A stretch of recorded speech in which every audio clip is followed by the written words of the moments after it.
Olá, eu queria falar com você hoje sobre o seguinte assunto. Nós devemos pedir sinais a Deus antes de tomar decisões? Pedir que Deus mostre o que devemos ou não fazer? Por exemplo, você está num relacionamento, gosta de uma pessoa, mas quer ter certeza se é para continuar com esse relacionamento, se casar ou não. Então você ora pedindo a Deus um sinal, se deve ou não prosseguir. Ou um jovem cristão tem muita vontade de ser pastor, mas tem medo, tem dúvida, e ele fica esperando que Deus dê um sinal bem claro para ele, se ele de fato deve fazer isso. Realmente, a Bíblia diz que Deus quer nos ajudar na tomada de decisões. O Salmo 25:12 diz assim: aquele que teme o Senhor, Ele o instruirá no caminho que deve escolher. Deus, Ele quer nos instruir na escolha de nossos caminhos. Uma das bases bíblicas para a ideia de pedir um sinal a Deus é Juízes capítulo 6, versículo 33 a 40. Ali temos a história de Gideão pedindo uma prova ao Senhor. Versículo 36 e 37 diz assim: então Gideão disse a Deus: se de fato vais me usar para salvar Israel como prometeste, dá-me uma prova. Essa é a prova da lã de Gideão. Que prova foi essa? Que sinal foi esse? Os cananeus, inimigos de Israel, se organizaram para atacar o povo de Deus. Gideão era o juiz, o líder. Ele reuniu exércitos israelitas para lutar. Mas ele queria ter certeza da parte de Deus se eles iam vencer ou não os inimigos. Então o que ele fez? Ele pediu uma prova. A famosa prova da lã seca no chão molhado e depois a prova da lã molhada no chão seco. Para saber mais detalhes, leia depois Juízes capítulo 6. É interessante que Deus fez o que ele pediu e confirmou para ele que ele venceria aquela batalha. Agora, o significado prático dessa história bíblica para nós é muito controverso. Duas interpretações são bem comuns, eu já ouvi bastante. Primeira, é que Gideão estava sendo incrédulo e fraco. Deus já tinha dito a ele que ele derrotaria seus inimigos. Então ele pediu uma prova a Deus. Então essa interpretação diz assim: olha, você não deve pôr o Senhor à prova como Gideão fez. Uma outra interpretação vê a atitude de Gideão como um exemplo para nós seguirmos, literalmente.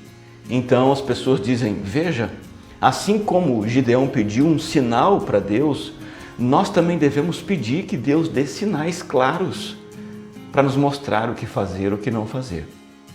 Uma vez eu conheci um rapaz que pediu um sinal a Deus se deveria se casar ou não com uma determinada moça.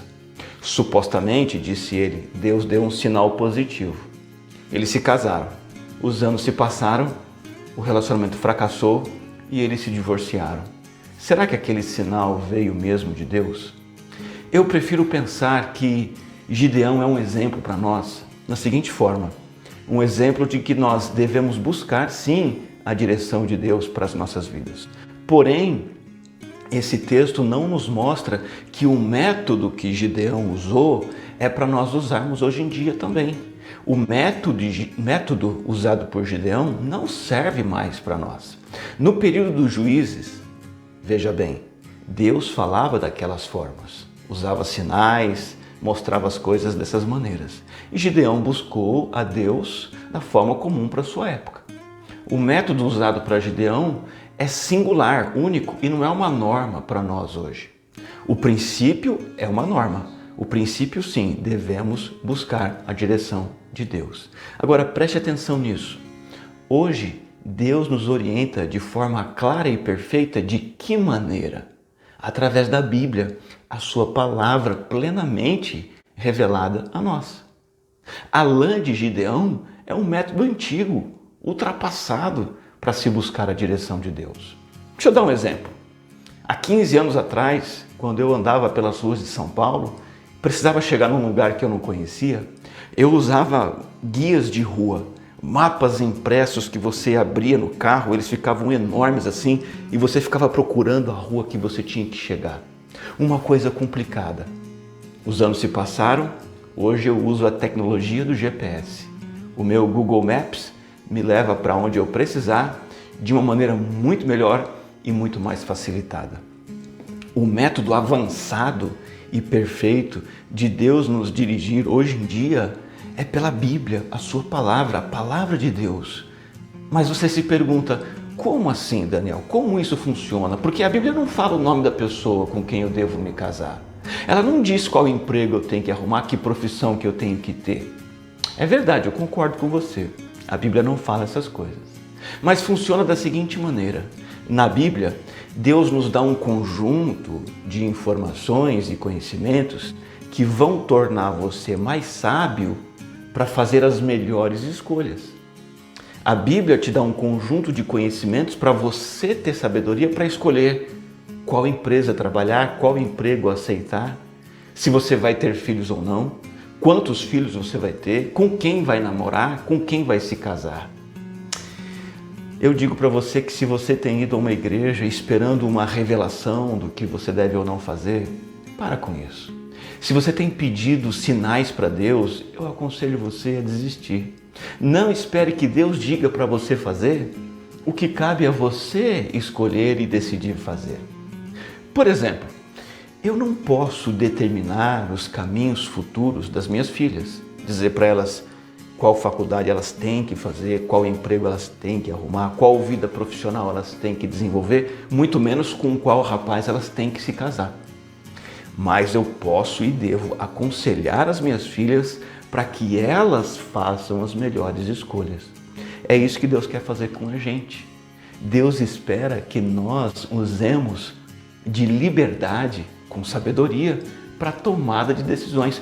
Caso contrário, Ele não nos teria dado intelecto, raciocínio, vontade, intuição, características necessárias para a tomada de decisão. Eu gosto de um exemplo muito claro nas Escrituras, o exemplo de Adão.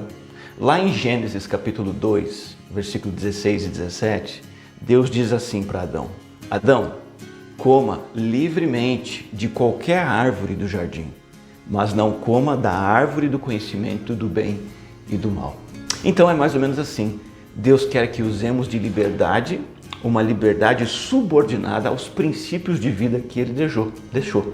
Então Adão teria a liberdade de escolher o que comer, fazer suas escolhas a hora que quisesse, a fruta que quisesse, preparar do jeito que ele quisesse. Entretanto, ele deveria fazer isso debaixo do princípio de sabedoria maior, não comer de uma determinada árvore.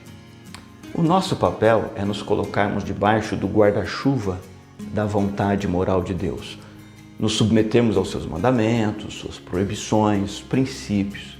Estando debaixo desse guarda-chuva, seguros, então Deus espera que você e eu tenhamos sabedoria e usemos de liberdade para tomar as nossas decisões.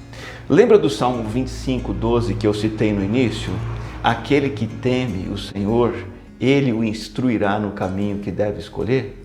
Preste atenção num detalhe desse salmo. Deus quer nos instruir nas escolhas e não fazer escolhas por nós. A Bíblia diz que Deus nos instrui no caminho que nós escolhemos seguir. Eu espero que essa mensagem ajude você e se você quiser mais esclarecimentos, orientação ou tiver sugestões ou até críticas, fale comigo. Eu vou deixar o meu contato na descrição desse vídeo. Já peço para você também curtir esse vídeo, inscrever-se no canal e compartilhar ele com outras pessoas. Muito obrigado.